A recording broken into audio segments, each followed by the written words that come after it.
What kind of champions will Liverpool be, Kasey Keller? A nice vague question to open things up for you to go whichever way you wish. Well, personally, I think it was a case of it was a competitive Premier League, except for at the very top. I think in different seasons we've seen, Liverpool and Man City kind of chase each other, and Man City just always seemed to find a way.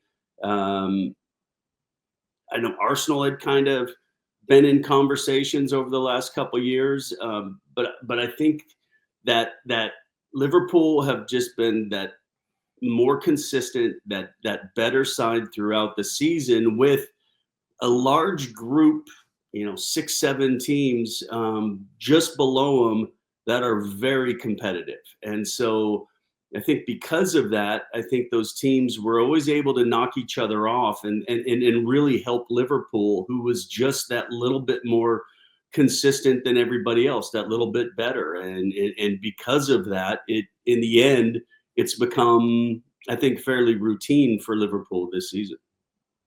I think the word to use, Eleni, is deserved. There's no doubt about that. And there will be some that say, oh, but this, that, and the other thing. Who cares? If you're Liverpool and you're winning the title, right, you're doing it because everybody else isn't. They have been the most consistent. They have been the best team. They are going to do it this weekend, aren't they? It's not going to be the most Spursy thing in the world ever. And Spurs to go to Anfield and make them wait until they go to Chelsea the following week, are they? No, I mean, Tottenham have just won 2 of their last 24 Premier League matches against Liverpool. Liverpool have only lost twice this season. There's no way there's going to be a Tottenham renaissance here at Anfield. It's not happening. I don't think it's going to be like an absolute killing from Liverpool. I think it'll be a pragmatic, step-by-step, minute-by-minute type of approach. But Liverpool will get the job done and win the Premier League title, the 20th top division title, to match Manchester United's as well. So that should be nice for Liverpool fans. And to answer the beginning of your question, MD, I will go back to the word that both you and Kasey used, which is consistency.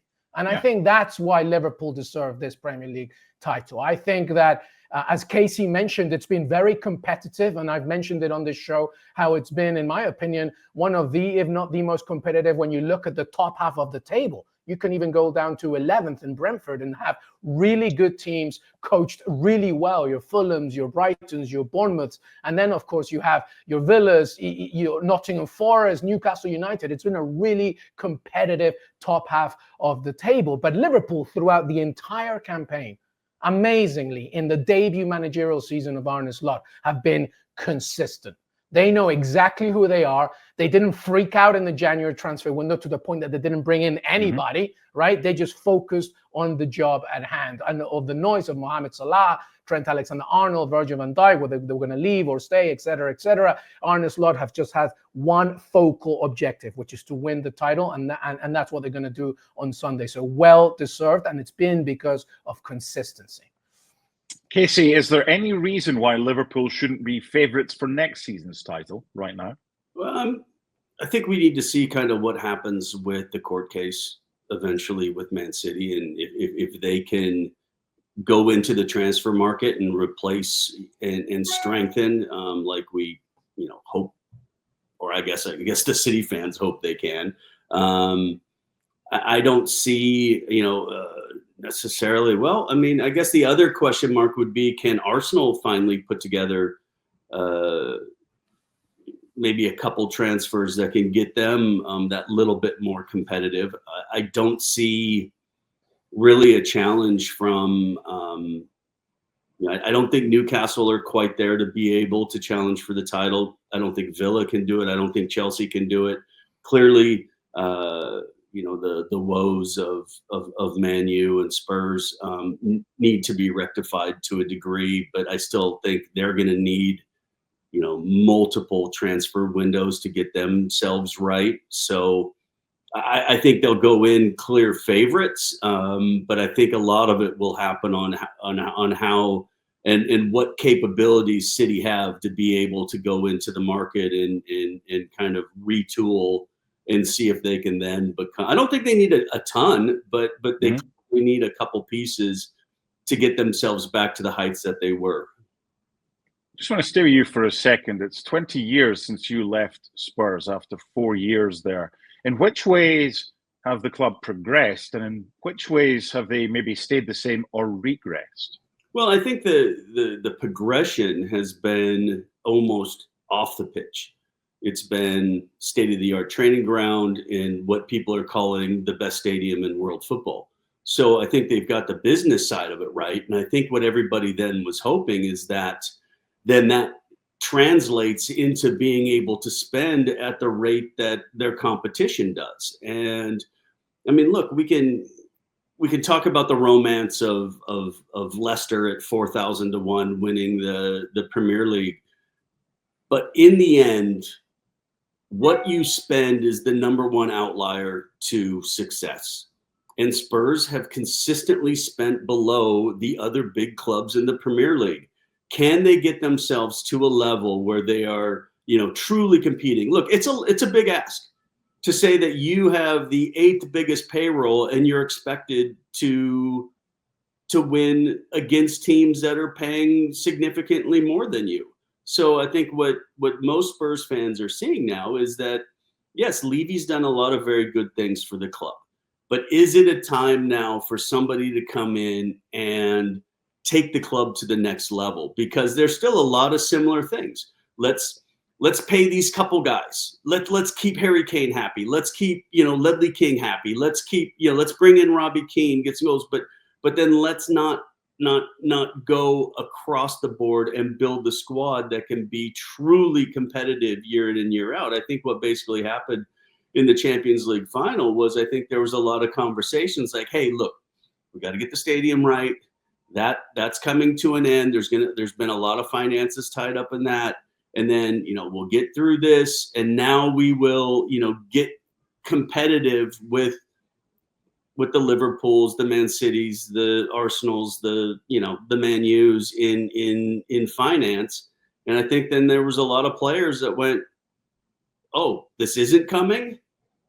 Mm-hmm. Okay, I'll go somewhere where I've hung in there. I've got us to the verge of competing for the Premier League. We got us into the Champions League final.